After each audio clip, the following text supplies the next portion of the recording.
Basically for my birthday, my family got me the Game of Thrones costuming book because they know that I've been getting into costuming and sewing a lot. I have no shoulder muscles anymore because I've given up weightlifting.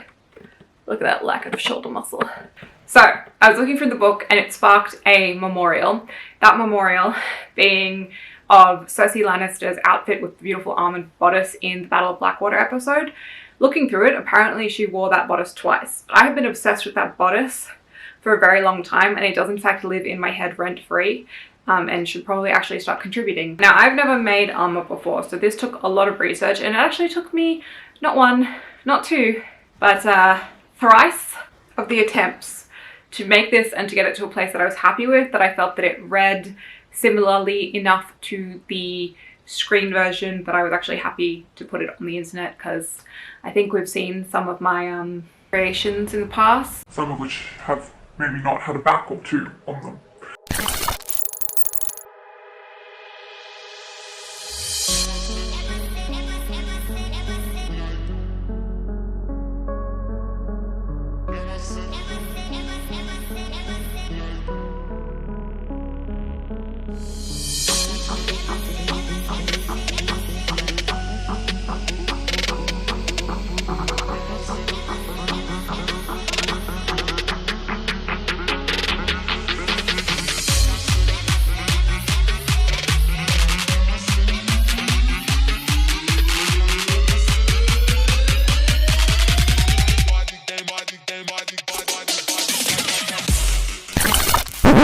Yeah, these EVA foam experiments. Not entirely useless, but definitely entirely unusable. I will show you how I eventually made the armor, but first, it's just a bodice, so I sort of need something to wear under it. Otherwise, I can only really release this video on OnlyFans, and I don't have an OnlyFans. So, let's make a dress.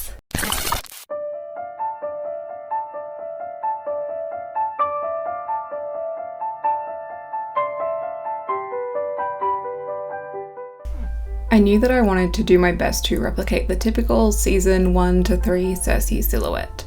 So I found a pattern for what was apparently a Melisandre dress on Etsy, link in the description, which looked pretty perfect when compared to the images I had to reference from Michelle Clapton's book.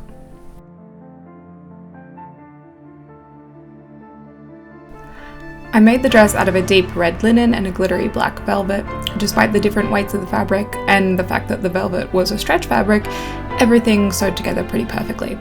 I would 10 out of 10 recommend this pattern. It was really easy to use, and the only thing I truly struggled with was the shoulders because I made mine a bit out of line, which was unfortunate and resulted in a funny little shoulder.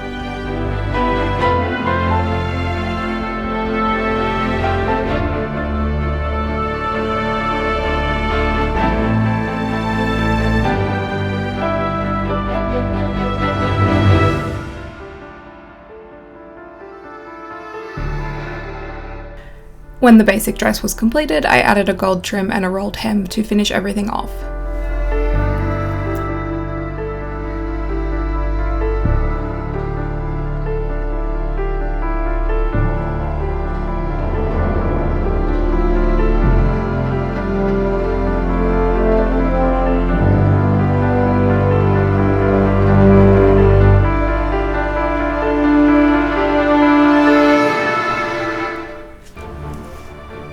Then it was time to create the armour, and for this I needed to use my thinking brain. I created a duct tape pattern pretty roughly, cut it out of foam, and then did all the steps you saw in the beginning, which did not work, but did give me some ideas of what to do next. The first thing I decided to do after realising that foam wasn't going to work was switch to Warbler.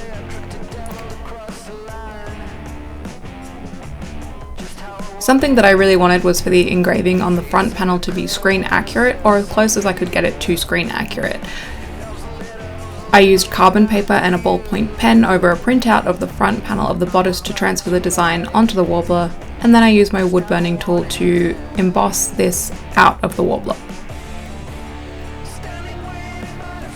I then use my wood burner to sort of solder each piece of warbler together. This stuff has an inbuilt heat activated adhesive quality, so you can get it to stick together pretty easily, although it's not the strongest stick.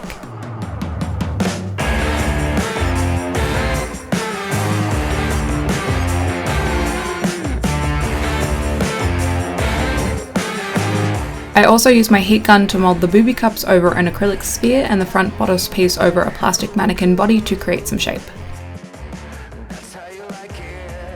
Next, I weirdly and in total disrespect of Order of Art project, decided to use gesso to prime the warbler. I continued to carve and prime as needed until I had all of my pieces engraved and primed.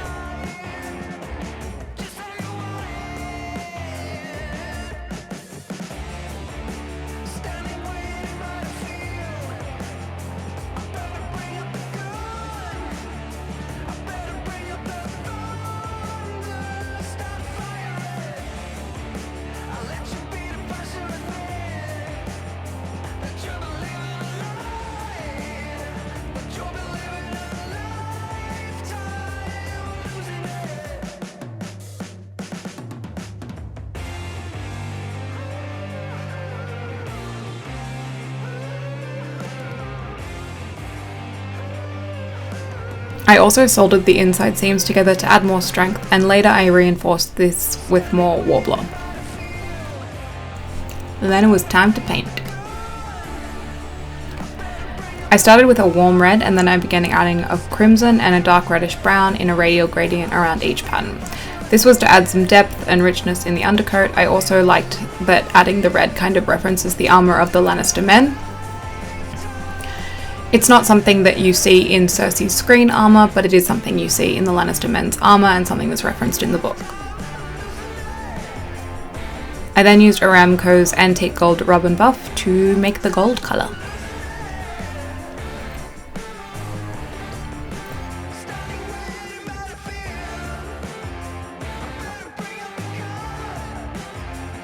I also needed to affix these little bottom pieces to the bodice, and I did this again with my wood burner.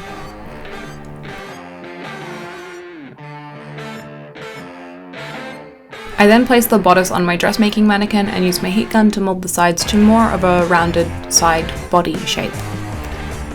That didn't work very well, so I tried to repeat this on myself, being very careful not to burn myself with my heat gun.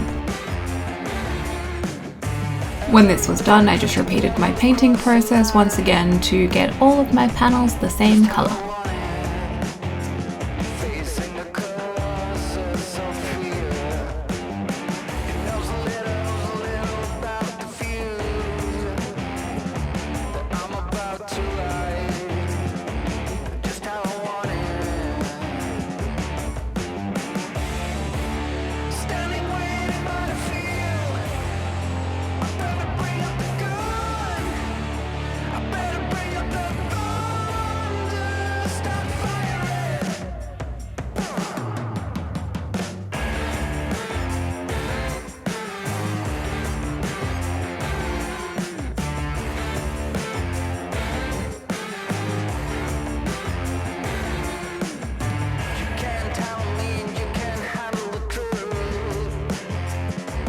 And then here's that reinforcement of seams I mentioned earlier. I used warbler offcuts and soldered them onto the back of the bodice.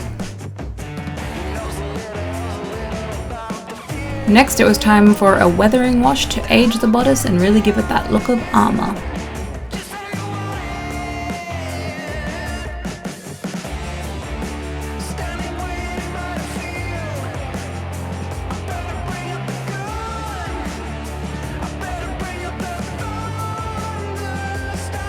And then it was time for my favourite cosplay hack, the Googly eyes as Rivets method. I glued these on using contact cement and painted them to match the rest of the corset.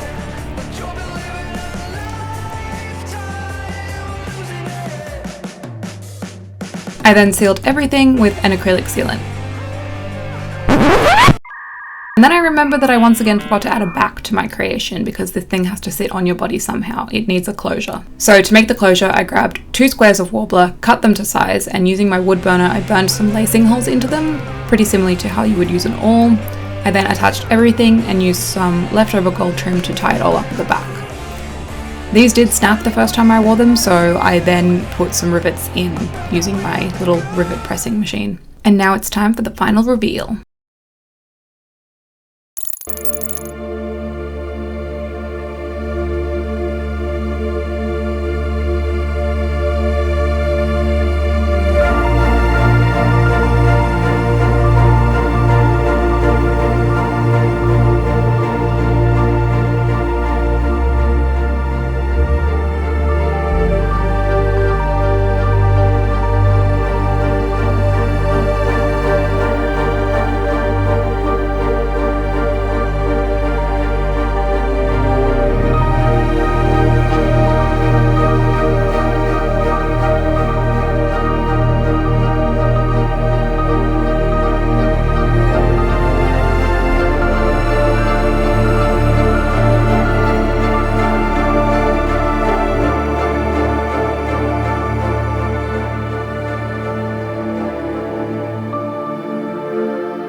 By the way, this video was officially sponsored by my Instagram, so if you would like to go and see all the things my cats get up to, go follow me there.